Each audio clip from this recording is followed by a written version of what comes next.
carnivore cheesy breadsticks. Sound good? I thought so too. Hey guys, something a little different today. I have some leftover cheeses in the fridge and I'm thinking of inviting a couple of friends over. So I will probably do the little get together next week. So I thought I'd experiment a little bit today and see if I can make a few really low carb friendly unique items that can go with a meal. So not just offer steak, but offer some kudo or pseudo breadsticks, maybe, that aren't really bread. So let's get into this. I'm going to add a half a cup of cottage cheese to the blender.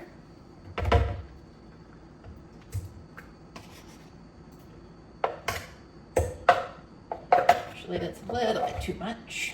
I should have measured it out ahead of time. Okay, that looks better.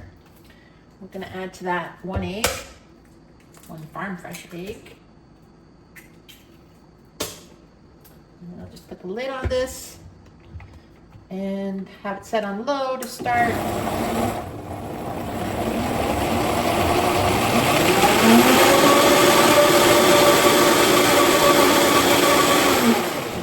I want to do this till this is nice and smooth, but I also want to add in some garlic and some oregano. I won't be having too much of this because I don't like to do spices, but what's in this one?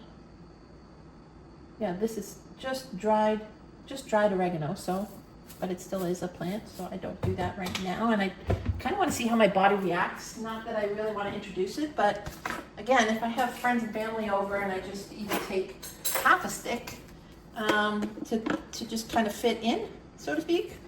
Not really. I don't know what I'm saying, but let's put a little bit of garlic in there. Actually, quite a bit of garlic.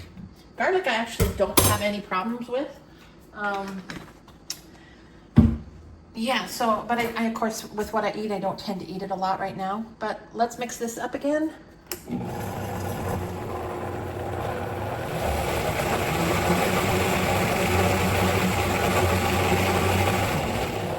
And I want to add, I melted a little bit of butter here because who doesn't love buttery garlic sticks?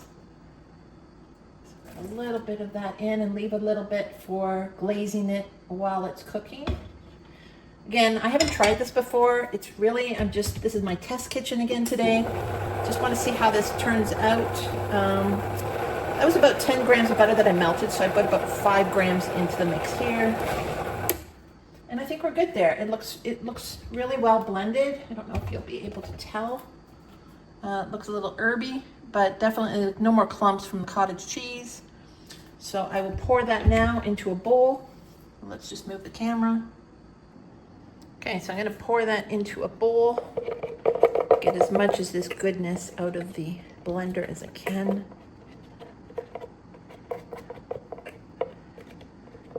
And I shredded up some mozzarella cheese already, which I will be adding to this mixture. So again, this is half a cup of cottage cheese with 1 large egg blended in the blender. I added about 10 grams of melted butter. It wasn't hot. And added a little bit of oregano and fresh garlic into the mix. Of course, you can keep the spices out, you can keep the garlic out, and just use the cheese, the egg. So once that's mixed up and in a bowl, I'm gonna add my shredded mozzarella and start folding that in. This will try to give it some more consistency.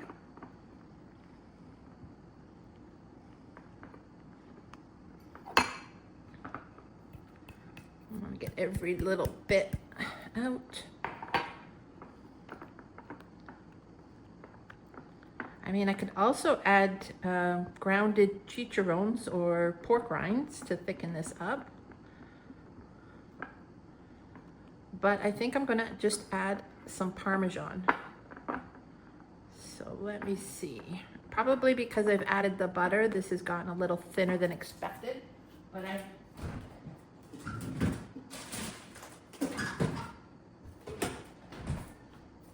I think the creamy goodness of adding butter outweighs the necessity for having to add more cheese.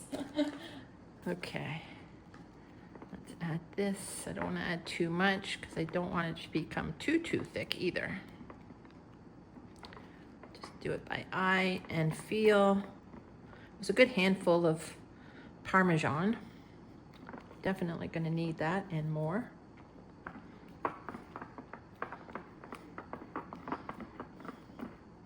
I wanted the consistency so that when I put it in the air fryer, it tends to hold its form a little. So I'll get some more Parmesan.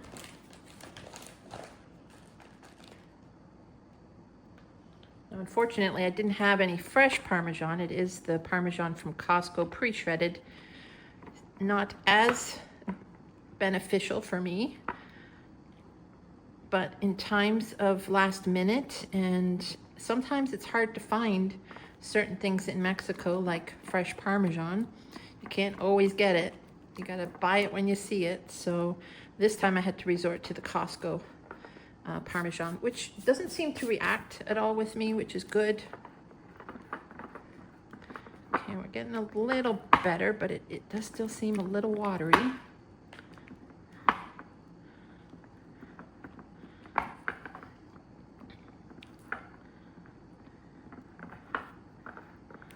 So again, there's egg and cheese and spices and a little bit of butter in this.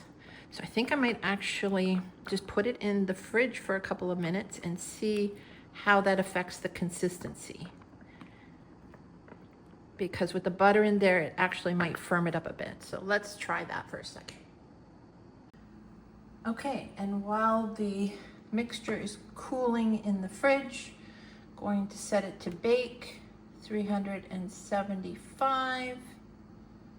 Oop, yeah, and we're gonna try for 20 minutes, and might not need that much. We'll just keep watching.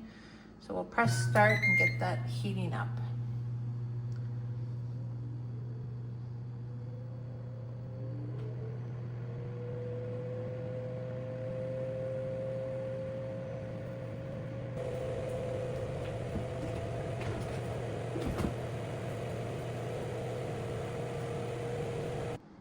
Okay, the mixture's been in the fridge only for about 5 minutes, and you can already see it's a much thicker consistency, but I'm gonna let it sit in there just a little longer, maybe 10 more minutes, but I'm gonna pour it into this baggie for now. And why I wanna do that is my old cake and pastry days, this is what I would use as my piping tool. So I'm just going to use the same idea and get this mixture into the bag near the bottom and put it back in the fridge. And once it's at a harder consistency, which I don't think I'm going to need any more cheese, that's why I'm doing this at this point. I think if the mixture gets a little cooler, it'll be fine to pipe. It might collapse once it's in the air fryer, but then next week I'll just add more cheese than I did this week. Again, it's test kitchen weekend. Not every Sunday is a test kitchen, but this one is. Okay, and I'm just gonna leave it like that in the fridge. And what I'll do is once it gets harder, I'll cut off the tip and then we'll start spreading it. Okay, so the air fryer has warmed up and the batter has cooled down in the fridge. I'm gonna just do a test run of making just one stick. I'm gonna go in at 375. So I'm just gonna try, actually maybe I'll try a couple. Why not just do the whole thing? If it ends up being one big piece of bread, I can always cut it afterwards, and then I'll know. And this is taking one for the team here, guys. Oops.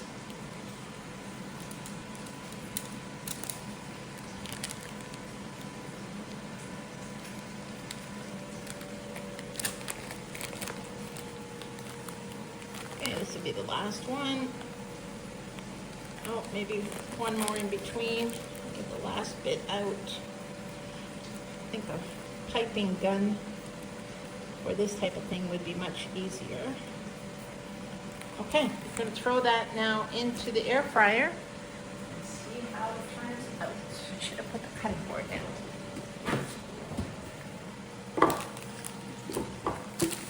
Okay, on the cutting board and off to the air fryer. Okay, add food. Let's get this baby in there and we'll see how it turns out in about 20 minutes. Wish me luck.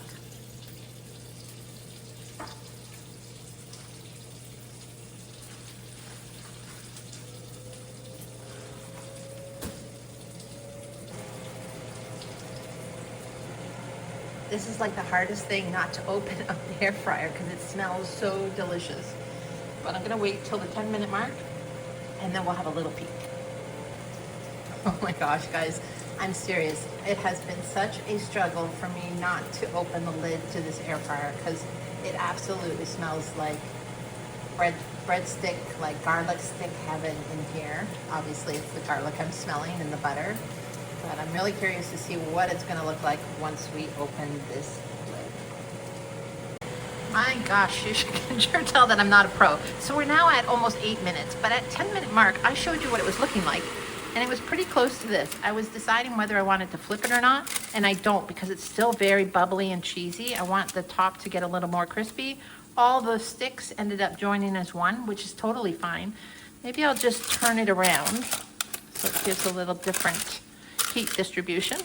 And I'm gonna keep this going for 5 more minutes. And once it's the 5-minute mark, I'm going to I'll take another look at it. And then if it's good, I'm gonna let it cool. And then I'll cut it into breadsticks as we know it. So really excited about this. It smells so good. Okay, I'm gonna have another peek at this 5-minute mark. I think I'm gonna stop there. Okay, so this is what it looks like. It's still piping hot, hot, hot. So I'm gonna wear my glove, get it out of there just so it can cool a little quicker. And yeah, I think once it cools down, it's gonna be pretty good. It looks a little bubbly even. So we will see. And this will be crusty. Yeah, I'm excited. Oh yeah, and I just wanna add that I'm going to put this butter on, which is starting to solidify a little bit. But I don't want to put it on while this is hot because then a lot of it will run off. So I would rather wait till this cools down, smother it in butter, throw it in the fridge to get the butter nice and cold, come out and cut it, and then see what it tastes like. Stay tuned. Okay, this is cooled down definitely. It may be lukewarm, but it's definitely room temperature, I'd say. We'll take the butter. As you can see, it's starting to solidify again, which is actually good because I don't want it running all over the place, making a mess. Just want the flavor. This, honest to gosh, oh my God, it'd been so hard not to want to cut into this, or meaning, no, I should rephrase that. It's been so hard not cutting into this. I have desperately wanted to all along the way. Just try a little piece. But nope, I'm holding off. I'm gonna see what the end result really tastes like. And again, I typically wouldn't put the oregano and the garlic in. The garlic does agree with me, but I just try to stay away from it for now while I'm healing.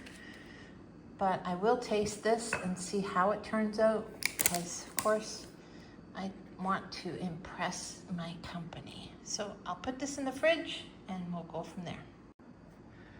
Okay, fresh out of the fridge. Definitely cold now. It's been in there for probably about half an hour. I'm gonna cut these into little strips. Let's see what they're like. So they're about 1/4 inch thick. Very oily from the cheese, but let's have a taste.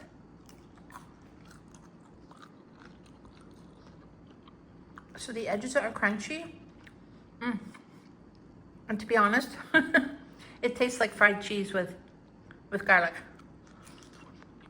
But I am still going to serve this with a steak next weekend when my friends come over, or really my family, my Mexican family. Yeah, they definitely won't believe that it's bread, but I know them. They're gonna soak this up before they even finish their steak. So I would definitely do this for myself. I'll make another one with none of the oregano and probably not even the garlic for now, just because I'm still trying to get back to 100% after my diverticulitis attack after, yeah, falling off the wagon. But like I've said before, I know now even more what I can and cannot tolerate as my body heals. So I'd say it's a win. It's definitely not a breadstick, but as a garlicky cheese stick, as a side to a steak, I think my friends are going to be more than happy with this. Okay, that's it for today, guys. Until next week, hasta luego. Love you guys. On my plate, it's a dream come true. Butter melting down like morning dew.